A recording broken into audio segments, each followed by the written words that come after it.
താമരപ്പൂങ്കാവനത്തിൽ താമസിക്കുന്നോളെ പഞ്ചവർണ്ണ പൈങ്കിളിയിൽ പങ്കുറങ്കുള്ളോളെ പങ്കുറങ്കുള്ളോളെ പൂനിലാവ് വന്ന് പൂവിതറുന്നുണ്ട് പൂക്കളിൽ റാണിയായി പൂത്തു നിൽക്കുന്നോളെ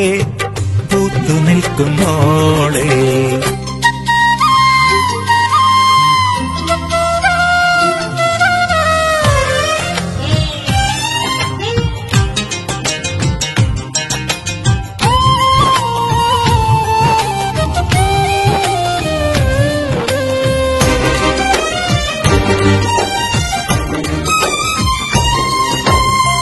കാത്തിരുന്ന് കാത്തിരുന്ന് കാൽ ധരിച്ചു പോയി